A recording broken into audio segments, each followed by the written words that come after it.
सुल्तान मोहतरम के इंसाफ के चर्चे दूरदराज इलाके में फैले हुए थे। उनका मुनसिफाना फैसला और बाअखलाक किरदार ही था कि सिर्फ मुसलमान ही नहीं बल्कि गैर मुस्लिम भी आपकी बारगाह में हाजिर हुआ करते थे और आप फैसला उसी के हक में सुनाया करते थे जो हक पर होता था। आज भी मामूल के मुताबिक सुल्तान मोहतरम दरबार में सारा दिन लोगों के मसाइल का बेहतरीन हल निकालते रहे और फैसले करते रहे। सुल्तान मोहतरम की तबीयत आज कुछ नासाज थी। उन्हें अपनी गर्दन पर दर्द महसूस हो रहा था। शायद उसकी वजह यह भी थी कि गुज़श्ता एक हफ्ता पहले जिस जंग में फतह का झंडा लहराकर वो वापिस आए थे, वहां पर मुकाबिल सिपाही ने उनके कंधों के बीच एक नेज़ा मारा था जो उनके वजूद पर लोहे की हिफाजती ढाल की वजह से चौंक तो गया था, मगर एक झटका सुल्तान मोहतरम के वजूद को ऐसा लगा कि दर्द अभी भी उन्हें महसूस हो रहा था। वह चहलकदमी करते हुए महल के साथ मौजूद बाग में टहल रहे थे। मलका भी सुल्तान मोहतरम के साथ मौजूद थी। सिपाही दूर दूर खड़े थे, दोनों खुशगपों में मसरूफ थे कि तभी दूर से उन्हें एक सिपाही आता हुआ दिखाई दिया जो कुछ फासले पर आकर खड़ा हो गया। सुल्तान मोहतरम वहीं पर रुके और इस सिपाही को अपनी जान आने का इशारा दिया। वह सिपाही चलता हुआ सुल्तान मोहतरम के पास आया और कहने लगा, सुल्तान मोहतरम, एक खातून आई है, बार बार जिद कर रही है कि सुल्तान मोहतरम से मुलाकात करनी है। मैं कह चुका हूँ कि अब दरबार का वक्त खत्म हो चुका है, सुल्तान मोहतरम कल दरबार लगाएंगे, मगर वो मान नहीं रही। कहने लगी कि जब तक सुल्तान मोहतरम मेरा फैसला नहीं सुनाते मैं यहाँ से कहीं नहीं जाऊंगी। मलका ने जब ये सुना तो माथे पर बल पड़ गए। फिर सुल्तान मोहतरम से कहने लगी, चले देखते हैं कि क्या माजरा है, मैं भी सुनना चाहूंगी। सुल्तान मोहतरम ने मलका की बात सुनी तो उनको लिए हुए वहीं बाग में ही नशिस्त लगवाई। मलका और सुल्तान मोहतरम वहीं पर बैठ चुके थे। कुछ ही देर बाद सिपाही के साथ एक खातून उसे जाना आई थी। खातून का हुलिया देखकर सुल्तान मोहतरम के साथ साथ मलका भी हैरान हुई थी। सर से लेकर पैर तक उस खातून को देखने लगे, क्योंकि उस खातून ने अपनी कमर पर एक कमरबंद बांध रखा था। वह कमरबंद कोई मामूली नहीं था बल्कि लोहे का था। आज से पहले ऐसा कमरबंद देखा नहीं था। वह कमरबंद उस खातून की कमर से लेकर उसकी टांगों तक ऐसे ढांपे हुए था, उसे चलने में भी दुश्वारी हो रही थी। सुल्तान मोहतरम और मलका एक दूसरे का चेहरा देखने लगे और इस कमरबंद को पहनने का क्या मकसद था। जब वो खातून चलने में भी इस कदर दुश्वारी महसूस कर रही थी तो फिर उसे बांधकर यहाँ तक क्यों आई थी। सुल्तान मोहतरम के सामने आकर उसने सलाम पेश किया। सिपाही वहां से जा चुके थे, सिर्फ वहां पर अब ये तीनों ही बचे थे। कितनी ही देर तो वो खातून खामोशी से खड़ी इधर उधर देखती रही कि जब सुल्तान मोहतरम ने उससे पूछ लिया कि बताओ खातून, किस मसले के तहत तुम यहाँ पर आई हो। और थोड़ी तजदद का शिकार थी, लेकिन फिर कहने लगी कि सुल्तान मोहतरम, दरअसल बात कुछ यूं है कि मेरा शौहर मुझ पर बहुत ज्यादा शक करता है। उसे लगता है कि जैसे उसके अलावा मैं दुनिया के हर मर्द में दिलचस्पी रखती हूँ। बिला वजह की रोक टोक करता रहता था, पाबंदियां लगाता रहता था। मैं फिर भी सब्र शुक्र के साथ उसके साथ गुजारा करती रही, क्योंकि इस दुनिया में मेरा सिवाय शौहर के और कोई भी नहीं था। सब्र के घूंट भरती रही, लेकिन वह जब भी तजारत पर जाता तो तजारत पर जाने से पहले एक रात मुझे खूब सख्ती दिखाया करता, मुझे डांटता, यहाँ तक कि हाथ भी उठा दिया करता। ये सब करने का मकसद सिर्फ और सिर्फ ये होता था कि मैं उससे डर जाऊं, दबक जाऊं और वह मुझ पर अपना रोब जमा सके।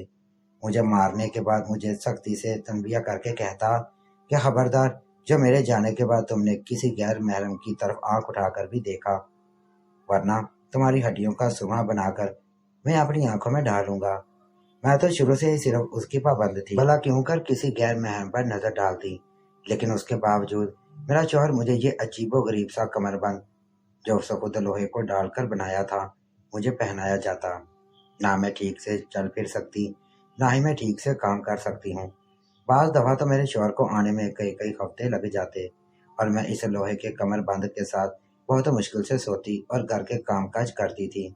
इस मरतबा भी जब मेरा शौहर तजारत करने के लिए जाने लगा तो उसने मुझे ये कमरबंद पहना दिया। इस मरतबा तो मैं बहुत ज्यादा उकता चुकी थी। मेरा तो बस नहीं चल रहा था कि मैं शौहर के कदमों को भी चूम लेती। ना जाने क्यों उसे मेरी वफा में शक दिखाई देता था। इस मरतबा वो मुझे कमरबंद पहनाने लगा तो मैं काफी सख्ती से कहने लगी کہ यहाँ तो तुम मुझे भी अपने साथ तजारत पर ले जाओ, या फिर इस अजियत से मुझे दो चार मत करो। ये कमरबंद पहनकर मैं इतने दिन कैसे गुजार सकूंगी? गुज़श्ता माह भी जब तुम तजारत पर गए थे, मुझे कमरबंद पहन पहन कर गर्मी में मेरे वजूद पर जख्म हो चुके थे, मगर उसे कहाँ समझ आती थी। उसने मुझे अपनी कसम दे दी, कहने लगा, खबरदार जो तुमने इस कमरबंद को खोलने की कोशिश भी की तो वरना मेरा मरा हुआ मुंह देखोगी। मैं रोने लगी, लेकिन शौहर की मर्जी के आगे आर में कर भी क्या सकती थी। मेरा शौहर तजारत पर चला गया, लेकिन कुछ ही रोज बाद मुझे यह खबर मिली कि मेरा शौहर मर चुका है। उसके मरने की खबर सुनकर मैं बहुत रोई, लेकिन अब उनकी दी हुई कसम याद आ जाती है। मैंने तो इस कमरबंद को हाथ भी नहीं लगाया था, जूं का तू ही था। लेकिन अब मैं ये कमरबंद खोलना चाहती हूँ। इसका ताला सिर्फ मेरे शौहर के पास है। मैं बहुत परेशान हूँ। आप तो हर मसले का हल जानते हैं। मुझे बताएं कि मैं इस कमरबंद से कैसे निजात पाऊँ। क्या मैं इस कमरबंद को खोल दूँ? मेरे शौहर की रूह को किसी तरह की अजियत तो नहीं पहुँचेगी? वो औरत इस तरह की बातें कर रही थी। सुल्तान मोहतरम सुनते रहे। मलका भी हैरान थी। उन्हें तो इस औरत को इस लोहे के कमरबंद में देखकर ही उलझन सी महसूस हो रही थी। सुल्तान ने कुछ सोचा तो था जो ठीक नहीं था। उन्होंने उस औरत को फिलहाल वहां से जाने का कहा और कहा कि तुम्हारे मसले का हल तब ही निकल सकता है जब तुम्हारा शौहर मुर्दा हालत में यहाँ पर मौजूद हो। हो सकता है कि किसी ने अफवाह ही उड़ाई हो कि तुम्हारा शौहर मर चुका है, क्योंकि वो दौरान सफर दुनिया से रुखसत हुआ है। तुम्हें फिर भी इंतजार करना चाहिए। अगर तुमने ये कमरबंद उतार दिया और इस तरह तुम्हारा शौहर भी वापस आ गया तो तुम लोगों के हालात में मजीद खराब हो जाएंगे। ये सुनकर वो औरतें मजीद बेचैन हो चुकी थी, मगर चूंकि सुल्तान का हुक्म था इसलिए खामोशी से वहां से चली गई। मलका भी सुल्तान को देख रही थी कि आखिर सुल्तान क्या फैसला करने वाले थे। बहरहाल जैसे ही रात हुई तो सुल्तान मोहतरम महल से बाहर निकल आए। वो महल से बाहर अपने इलाके में गश्त कर रहे थे। सुल्तान मोहतरम ने अपना भेष पूरी तरह बदल रखा था। कोई भी नहीं पहचान सकता था कि एक फकीर के भेष में सुल्तान मोहतरम गलियों में घूम रहे हैं। उन्होंने अपना लिबास कई जगह से रफू कर रखा था, बाल भी उलझा रखे थे और चेहरे पर एक महसूस कपड़ा रखा हुआ था जिसे कोई ये ना पहचान सके कि ये सुल्तान मोहतरम है। अपनी चाल भी वो काफी हद तक बदल लिया करते थे ताकि कोई चलने के अंदाज से ये ना पहचान सके कि ये सुल्तान मोहतरम है। रात का वक्त था। सुल्तान मोहतरम गलियों में घूम रहे थे कि तभी एक गली में उनका दाखिला हुआ। यह वही गली थी जिस गली में वो औरत रहा करती थी जिसने आकर अपने शौहर की शिकायत की थी। सुल्तान मोहतरम इस गली में सरसरी सी अंदाज में उस पास देखते हुए तभी गली के कोने में उन्हें दो अजनबी लोग खड़े दिखाई दिए। उन्हें दोनों ने ही अपना चेहरा सुल्तान मोहतरम की ही तरह छुपा रखा था। वो दोनों अगर किसी मोजे शख्स को देखते तो शायद चुप कर जाते, लेकिन उन्होंने जब एक नजर सुल्तान मोहतरम पर डाली तो ये समझे कि कोई राह चलता फकीर है, इसलिए वो आपस में बातों में मशगूल रहे। सुल्तान मोहतरम उनके करीब से गुजरे तो जो बात उनकी सुनी अगले ही पल उनके कान खड़े हो चुके थे, मगर फिर भी उन्होंने अपना ध्यान दूसरी जानब भी मजबूर रखा था ताकि उनको शक न हो। वह दोनों आदमी कह रहे थे कि इस यहूदी औरत ने तो आज मेरा दिल खुश कर दिया। अभी तक इसकी सरशारी में मैं झूम रहा हूँ। सुल्तान मोहतरम उन दोनों के अल्फाज सुन रहे थे। दूसरा शख्स बोला, अरे तुम क्या, ये सारा इलाका ही उसके साथ एक रात गुजारने के लिए तड़प रहा है, मगर उसकी शर्त बहुत अजीब है। हर कोई उसकी शर्त पर पूरा नहीं उतर सकता और जो उतरते हैं वो फिर सारी रात सरशार रहते हैं। सुल्तान मोहतरम बगौर इस गली में गश्त करते ये बातें सुन रहे थे। कुछ देर बाद वो दोनों आदमी वहां से चले गए, जबकि सुल्तान मोहतरम चलते चलते उस घर के करीब आए। अंदर से किसी तरह की कोई आवाज नहीं आ रही थी। उसके बावजूद कुछ देर सुल्तान जब वहां मौजूद रहे तो इस घर से एक शख्स निकला और चेहरा छुपाया था वहां से दूसरी गली में मुड़ गया। अगले रोज सुल्तान मोहतरम ने एक मरतबा फिर उस औरत को दरबार में बुलाया था। उसने बड़ी सी चादर में खुद को ढांप रखा था, बड़ी मुश्किल से चलकर आ रही थी। सुल्तान मोहतरम की खिदमत में आकर सलाम अर्ज किया और फिर मुअद्दब अंदाज में खड़ी हो गई। सुल्तान मोहतरम ने उससे ये सवाल किया, क्या तुम्हारा शौहर वापस नहीं आया? उस औरत ने गहरी सांस खारिज की और कहने लगी, नहीं सुल्तान मोहतरम, इसको गए हुए तो काफी अरसा हो चुका है। अब तो शौहर के साथ जाकर तजारत सामान बेचने वाले लोगों ने भी यही कह दिया कि मेरा शौहर मर चुका है। चूंकि सफरी हालात मुश्किल थे इसलिए उन्होंने मेरे शौहर की मैयत को यहाँ नहीं लाया। बल्कि वहीं पर उसी इलाके के कब्रिस्तान में दफना दिया है। एक नज़र उसके कमरबंद पर बंधे हुए कमरबंद को देखा और फिर कहने लगे कि क्या सच में कमरबंद तुमने 1 महीने से तुम्हारे वजूद के साथ जुड़ा हुआ है? तो वो औरत फौरन कहने लगी, जी हाँ सुल्तान मोहतरम, मुझे तो अब ये अपने वजूद में प्योस्त होता महसूस होने लगा है। खुदारा मुझ पर रहम कीजिए। शादी तो मेरे लिए अजाब बन चुकी थी और अब जो मेरा शौहर मुझे छोड़कर खुद इस जहां फानी से कूच कर चुका है, तो मेरी जिंदगी मजीद अजीरन हो गई है। अब क्या मैं मरते दम तक यूं ही चलती रहूंगी? मेरा तो वजूद इस कमरबंद में गल कर रह जाएगा। सुल्तान मोहतरम उसे तफ्तीशी नजरों से देख रहे थे। उनकी नजरों में औरत के लिए एक शक था। कल रात जो कुछ उन्होंने सुना था वो नाकाबिले यकीन था। वो मोहल्ला ऐसा मोहल्ला था जहाँ पर सिर्फ मुसलमान ही रहते थे। सिर्फ इक्का दुक्का ही गैर मजहब घराने मौजूद थे। सुल्तान मोहतरम ने उसे कहा कि क्या तुम ये कमरबंद उतार देती हो? यहाँ हकीकतन हमेशा तुम्हारी कमरबंद पर यह बंधा ही रहता है। उसने हैरत से सुल्तान मोहतरम को देखा। उसके चेहरे पर घबराहट थी, बदहवासी थी। घबराते हुए कहने लगी, सुल्तान मोहतरम, अगर ये मैं उतार सकती तो आपके पास तसल्ली बख्श फैसले के लिए क्यों आती? सुल्तान मोहतरम ने उस औरत को देखा, फिर कहने लगे, तुम 1 हफ्ता मजीद इंतजार करो। जब तक 1 हफ्ते की मुद्दत पूरी नहीं हो जाती तुम्हारे जिस्म से ये कमरबंद नहीं दूर होगा। बादल हासता वो औरत सुल्तान के सामने सर झुकाकर वहां से जा चुकी थी, मगर कहीं न कहीं ये बात वाज़िया थी कि वो उकताहट का शिकार हो चुकी है। उसके चेहरे पर बेजारी साफ अयां थी। मगर सुल्तान मोहतरम कुछ सोच रहे थे, आखिर इसके पीछे का राज क्या था? वो 2 लोग गली में खड़े होकर आखिर किसी यहूदी औरत की बातें कर रहे थे। क्या वो यही यहूदिया थी या फिर कोई और? इस बात का पता आज रात सुल्तान चलाने वाले थे।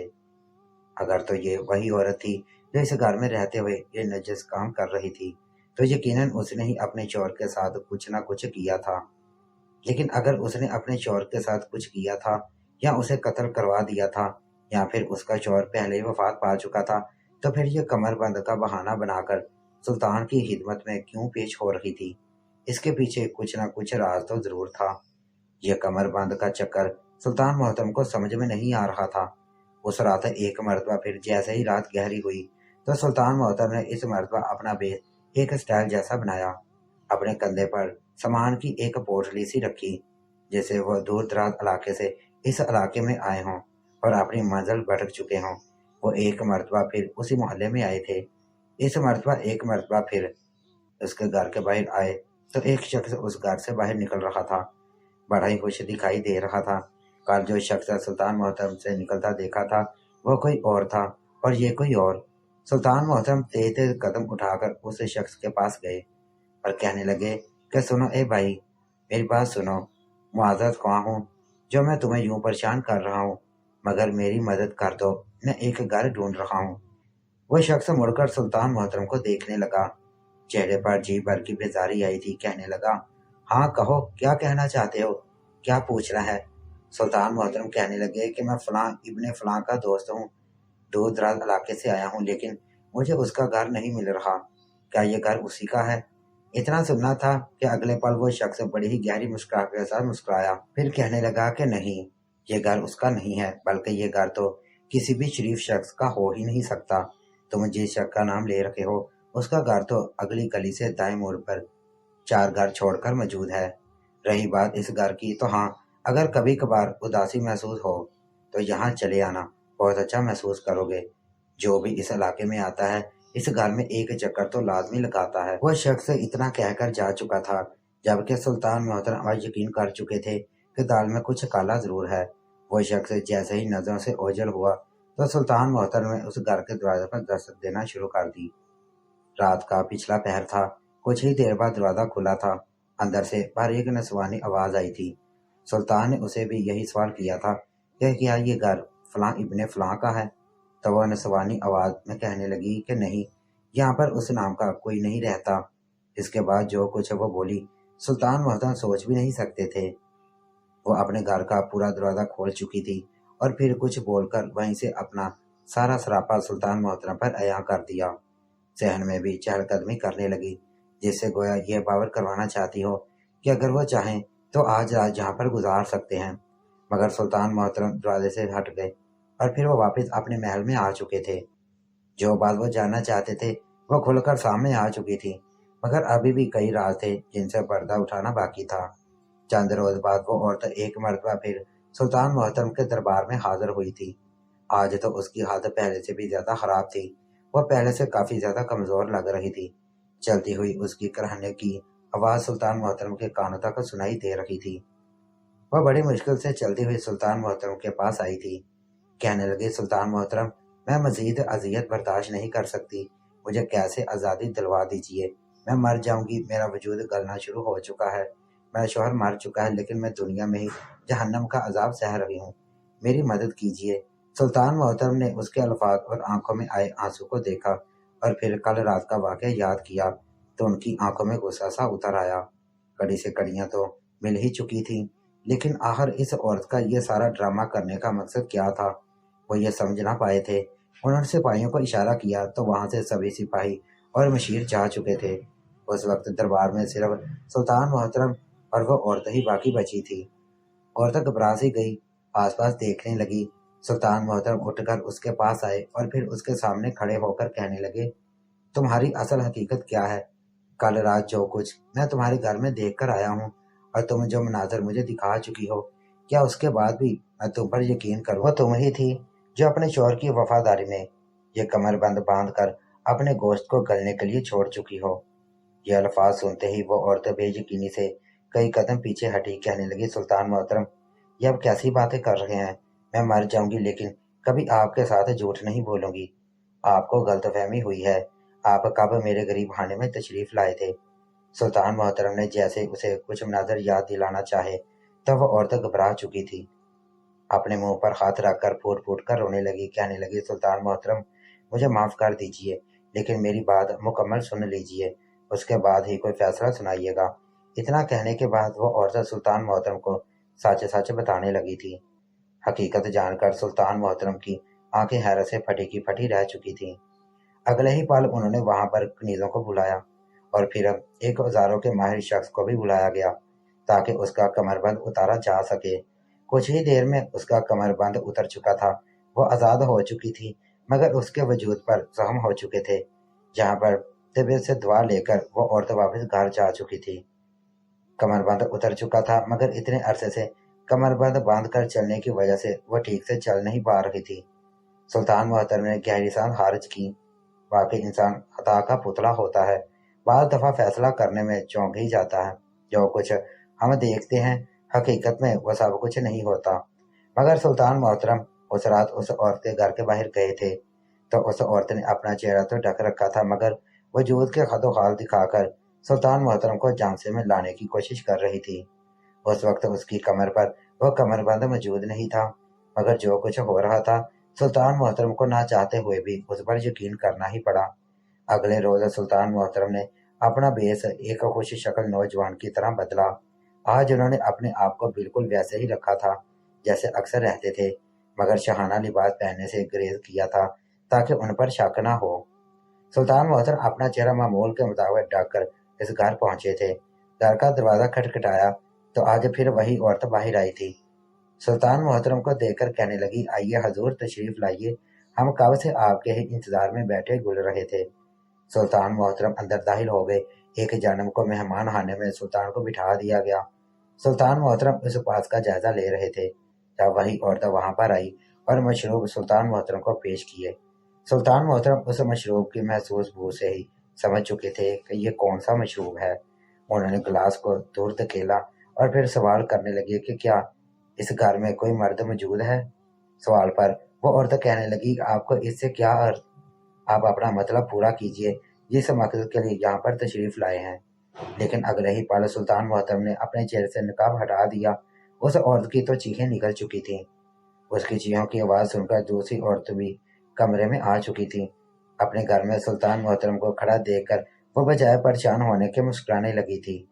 शायद उसे पहले से ही यकीन था कि सुल्तान मोहतरम यहाँ पर जरूर आएंगे।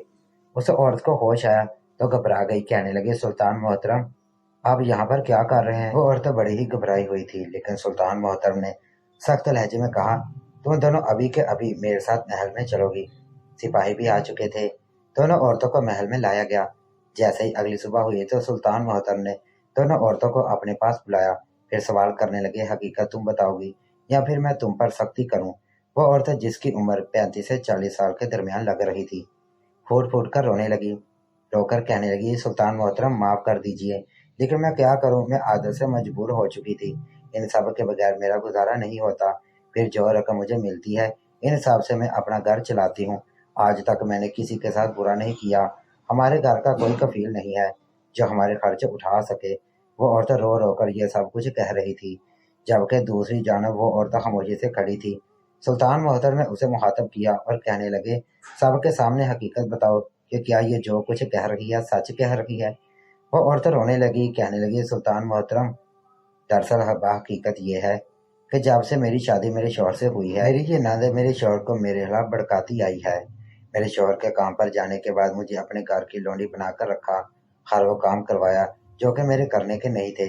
मैं चुपचाप अपना घर बसाने की खातिर सब कुछ करती रही, लेकिन उसे मुझ पर रहम न आया था। मेरा शौहर मुझसे बहुत मोहब्बत करता था, लेकिन उसे यह भी हजम न हुआ। धीरे धीरे उसने मेरे शौहर के दिल में मेरे लिए शक डालना शुरू कर दिया, तो वो भी मुझ पर तशद्दुद करने लगा। अपनी बहन की बातों में आकर वो मुझ पर शक करता। मैं कितनी ही मर्तबा अपने इस नंद को गैर लड़कों के साथ देख चुकी थी। एक मर्तबा अपने शौहर को बताने की भी कोशिश की कि तुम अपनी इस बहन की शादी करवा दो, लेकिन उल्टा मेरी नंद ने मुझे ही सबके सामने शर्मसार कर दिया। वो सारा इल्ज़ाम मुझ पर लगवा दिए कि शौहर के तजारत पर जाने के बाद मैं गैर मर्दों से मुलाकातें करती हूँ। यही वजह थी कि मेरा शौहर मेरे कमर पर कमर बांध कर चला जाता था। बाद ये जानबूझकर मुझसे ऐसे काम करवाती। जब मैं कमर बांध कर काम करती तो मुझे जख्म हो जाते। मैंने उसे कितनी मरतबा कहा कि मुझे कमरबंद खोलना है। अब तो मेरे शौहर की वफात भी हो चुकी है, मगर ये कहती कि नहीं, जब तक सुल्तान मोहतर तुम्हें संत पर मोहर लगा कर नहीं कहेंगे, तब तक तुम मुझे कमरबंद उतार नहीं सकती। इतना कहते हुए वो औरत रोने लगी थी, जबकि उस औरत की नंद जो फहाशी का ऐसा बुरा खेल खेल रही थी, वह सर झुकाए खड़ी थी। वह रो रो कर खुद पर किए जाने वाले जुल्म की दास्तान सुनाई जा रही थी कि तभी दरबार में सिपाही आए, जिनके साथ उस औरत का शौहर भी मौजूद था। वही शौहर जो कई माह से लापता था। वह जानबूझकर अफवाह उड़ाई गई कि वो मर चुका है। अपने शौहर को जिंदा देखकर उसकी आंखों में आंसू आ चुके थे।